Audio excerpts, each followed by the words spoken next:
Isang mapagpalang araw po sa ating lahat. Muli ako si Mieta Sebastian and welcome to our daily devotion with Pastor Russell Ocampo. And today, our topic is all about nabautismohan ka na ba sa Espiritu, and our concept is all about baptism in the Holy Spirit. So, ang bautismo sa Espiritu Santo ay isang termino na ginagamit ng may akda ng bagong tipan upang ilarawan ang pagpasok ng isang tao sa bagong kapangyarihan ng Espiritu Santo sa bagong tipan. So kasama na sa karanasang ito ang pagtanggap ng bagong espiritual na buhay sa pamamagitan ng pagkapanganak muli, paglilinis mula sa kasalanan, o isang paghiwalay mula sa kapangyarihan at pagmamahal ng kasalanan at ang pagbibigay ng kapangyarihan para sa ministeryo. So our Bible reading is all about 1 Corinthians chapter 12 verse 13. For we were all baptized by one Spirit so as to form one body, whether Jews or Gentiles, slave or free, and we were all given the one Spirit to drink. So our additional readings is all about Matthew chapter 3 verse 11, Acts chapter 2 verse 38, 1 Corinthians chapter 3 verse 16, 1 Corinthians chapter 12 verse 11, 6:19, and 2 Corinthians chapter 1 verse 21 to 22. Romans chapter 6 verse 3 to 5, Romans chapter 8 verse 9, Galatians chapter 3 verse 27, Galatians chapter 4 verse 6, and Ephesians chapter 3 verse 16 to 17, John chapter 3 verse 5 to 6, Titus chapter 3 verse 5, Romans chapter 6 verse 6 and 7, Romans chapter 8 verse 2 and 13, and Ezekiel chapter 36 verse 27. So tungkol saan nga ba tong verse na ito? So ang verse na ito is nagsasaad na sa pamamagitan ng Espiritu Santo, tayo ay binaptismohan sa isang katawan na nangangahulugan na tayo ay nagiging bahagi ng pamilya ng Diyos at isinusuong ang buhay ni Kristo Jesus. So ito ay nagpapakita ng mahalagang papel ng Espiritu Santo sa ating kaligtasan at sa ating patuloy na pamumuhay sa kabanalan at paglilingkod sa Diyos. So sa pamamagitan ng Espiritu Santo, tayo ay ipinanganak muli at pinapalakas upang maging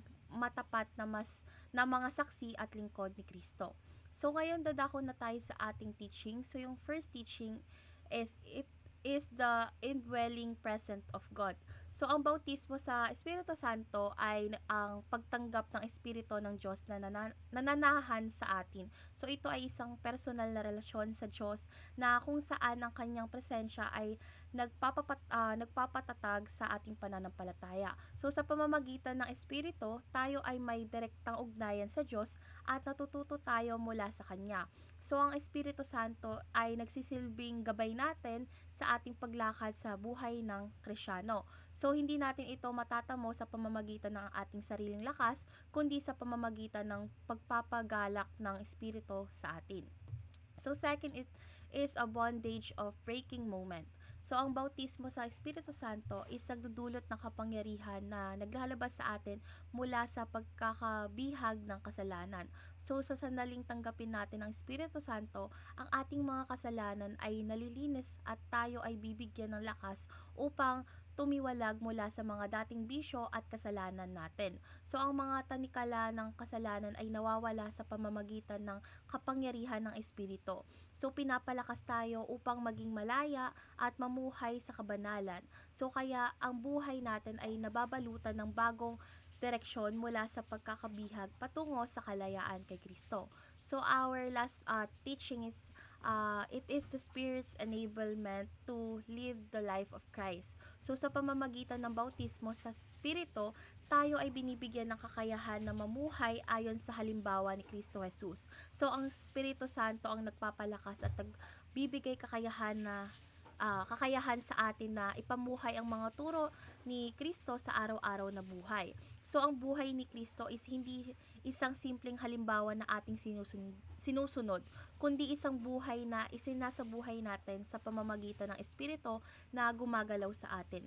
So, tinutulungan tayo ng Espiritu na magtagumpay laban sa kasalanan at maging masaya sa paggawa ng mabuti. So, sa Kanya, nagiging posible yung mga pamumuhay ng ayon sa kalooban ng Diyos. So ngayon dadako tayo sa ating application. So yung first application natin is ask God to break the bondage of sin in your life. So ikaw ay nakakaramdam ng pagkabihag sa mga kasalanan, dapat tayo lumapit kay Lord or kay God at hilingin na sirain ng Espiritu Santo ang mga tanikala ng kasalanan sa ating buhay. So dapat wag tayong mag-atubiling magtangkang magbago at magtiwala sa wag kang mag-atubiling magtangkang magbago at pagtiwala sa kapangyarihan ng Espiritus na magbibigay sa iyo ng lakas upang mabuhay sa kabanalan. Second is believe that the Spirit indwelling is permanent. So, yung presensya ng Espiritu Santo ay hindi panandalian lamang, kundi ito ay permanente. So, ito ay isang biyaya mula sa Diyos na hindi kinukuha o kukunin at laging magtatagal. So, ipagpasalamat ang presensya ng Espiritu sa ating buhay at pagtiwala na siya ay magbibigay ng patuloy na paggabay at lakas upang magtagumpay sa buhay Kristiyano.